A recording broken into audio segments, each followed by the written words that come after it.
Hey, it's nearly 11:45 Eastern. Why not pull up a chair and wrap that sandwich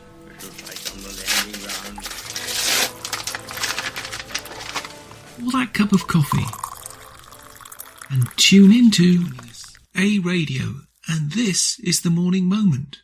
Follow us on Spreaker.com.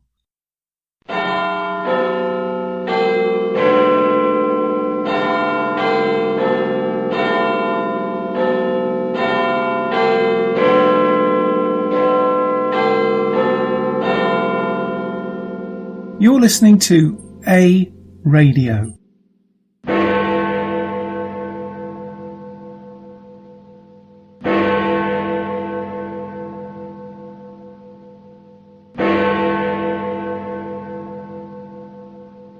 But everything that we've achieved is under threat from the left-wing ideology that demands absolute conformity, relentless regulation, and a top-down control of the entire U.S. economy.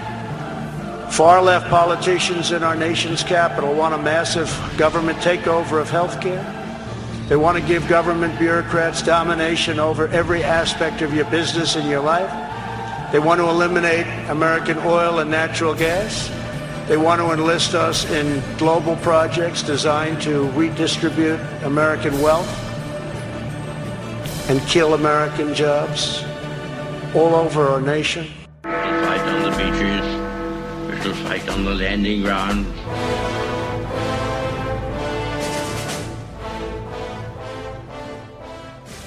Thank you for joining us. You are listening to A Radio, and this is the Morning Moment. We're on weekdays, 11:45 Eastern. Follow us on Spreaker.com and click on the like button. Continuing on with my pet subject, Trudeau, I want to use this piece as an example of how dangerous it is when a party thinks they can do anything they want. And I want my American friends to listen to this very, very closely. Here, they moan, cry and lie about what they are doing. But just like the far left Democrat Party in the US, who seek to win the White House, the damage they will cause in the USA is nothing compared to what the Federal Liberal Communist Party of Canada is doing and is going to continue to do in my country. Now, I call them communist. Why? Because they want one-party rule, and they seek to have it by wiping out the opposition. First, they bought Canada's media, who were failing in popularity and going broke, quite frankly. Trudeau bailed them out with taxpayer money. Now he literally owns them. That should read, really, we the people own them. But in actual fact, that's the difference. Well, certainly one of the fundamental differences between Canada and America. Let me explain. Trudeau is both head of his party and Prime Minister. And unlike the USA, there are no term limits here. So you can, in theory, be a Prime Minister for as long as you are the leader of the winning party. And that brings me to my second point. Having got the media in his pocket, under control, however you want to put it, he needs political control over Canada itself. Now, Canada is a very large country. Sorry to tell you, my American friends, it's actually bigger than the USA. But that doesn't mean it's better. But it has a very small population, as Canadians know. But that being said, all in Canada is not equal. The majority of seats are held by two provinces, as we call them. You would describe them as states, except the feds here wield more power over the provinces than the feds do in the USA over their states. So to win power, you only need, in theory, two provinces to win. That's a simplified version. A slightly more complicated version is that for non-liberal parties to win, they have to win more seats from all of the provinces. So there's the problem. If you satisfy just those two provinces, you've pretty much won. And they're pretty much liberal where it counts. Alberta is a province which is out west. It's our oil and gas industry, basically. That's what the province is. Has farming, cattle, and some technology, but basically it's oil and gas. and that provides the majority of energy, or did do, in Canada. Alberta is now once again in Conservative hands, but it wasn't up until comparatively recently, and the party that was in charge, the NDP, decimated the oil and gas industry with carbon tax regulations basically put in the back door by the Liberals. The NDP claim to be an independent party, but they're not. They're just part of the Liberal Party. So the Liberals seek to punish Alberta now, mainly by putting more taxes on that province. Now they can put the official carbon tax on that province. This tax, let me warn you, my American friends, carbon tax destroys jobs, period. The tax is not only destroying our economic wealth of that province, but the country itself. Can you understand how crazy that is? We're actually destroying our own wealth. That's what Liberals do. They hate prosperity. To go down a path of mutually assured economic destruction is obviously crazy. To block pipelines being built either east or west across the country that totally ignores more than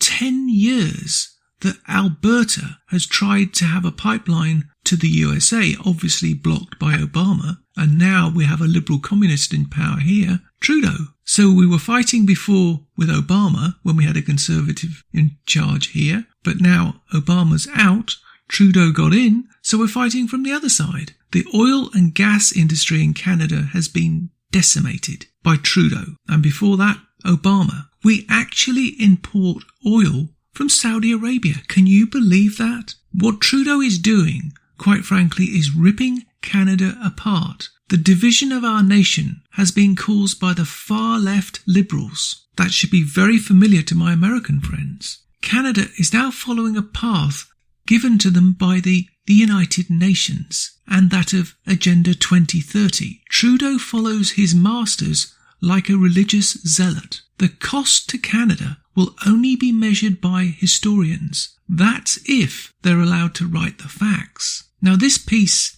to my mind, shows how evil, yes, and I do mean evil, Liberals are in Canada. As Rahm Emanuel said, you never want a serious crisis to go to waste. And what I mean by that, it's an opportunity to do things that you think you could not do before. This piece is from Bloomberg.com. It's entitled, Justin Trudeau plots Canada's sharpest turn left in economic policy in decades. It's from Kate Bolongro. Justin Trudeau's selection of Chrystia Freeland to be Canada's new finance minister cements her place as the most trusted lieutenant, hinting that 52-year-old former journalist isn't done with her political rise. That's all she is, a political journalist. And now she's the finance minister. What a joke. But its real significance is that it signals the most decisive lurch to the left in economic policy in at least 4 decades. Freeland has firmly established herself as Trudeau's Ms. Fix-It during 5 years in power, handling President Donald Trump on trade and energy,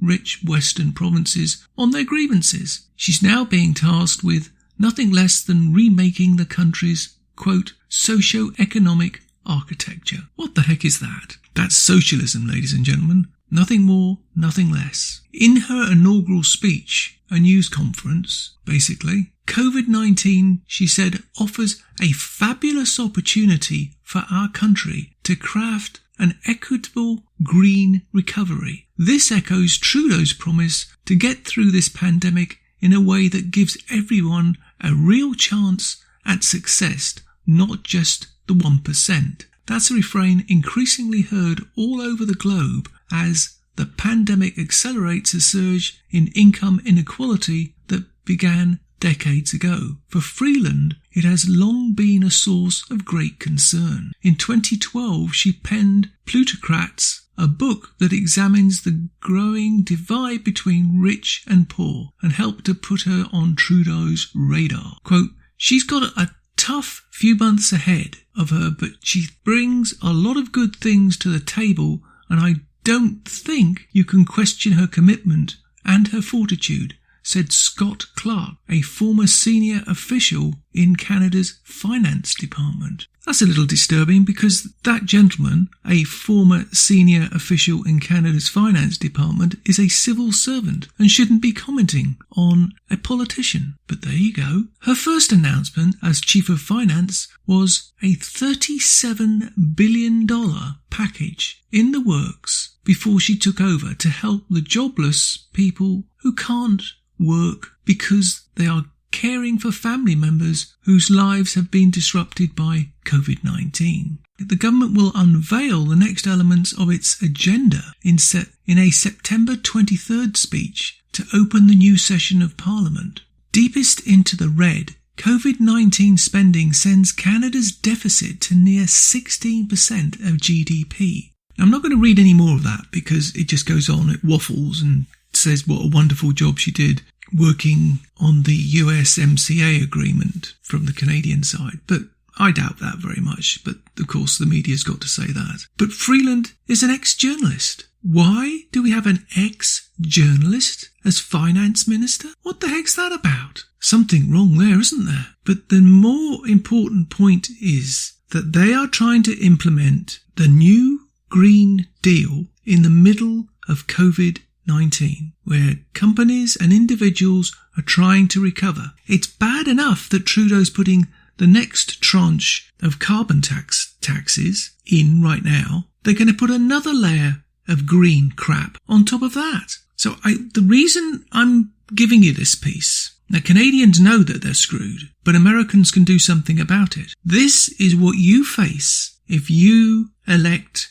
Biden. I've been listening to Glenn Beck on and off. You need to listen to Glenn Beck, trust me. The people he has on, what they're saying about Biden and all the people behind him is terrifying. Now, why does that concern me? Because what happens in America does not stay in America, as I've said before, and it's going to affect us. If you elect Biden, this will embolden Trudeau to do even more stuff here, and Biden will look at Canada and think, oh, we can do this in America. You do not want what's happening in Canada. Trust me, we are on an economic knife edge being propped up by fake media in Canada. They're not telling the truth about the economic collapse of this country. They're not telling the truth. How can a country survive when one province is about to collapse? There are hundreds of thousands of businesses failing in the province of Alberta. There are thousands of repossessions every week in Alberta. Yet Trudeau says nothing because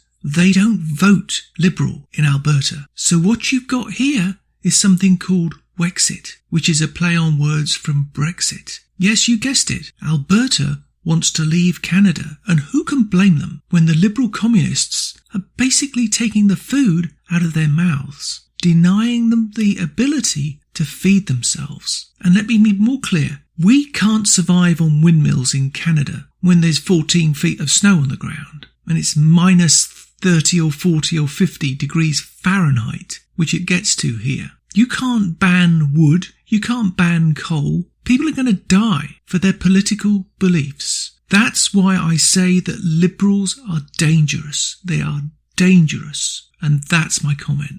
You can find more at aradio.wordpress.com, where you can find links to us on Twitter, Facebook, Instagram, iTunes, iHeartRadio, Gab, Parler, Spotify, and email. We are continuing to reach out to you, so please pass these links on to your friends. Please click on the follow button on Spreaker.com. You can listen to all our morning moments at Spreaker.com/A-Radio. That's EHRADIO, a radio.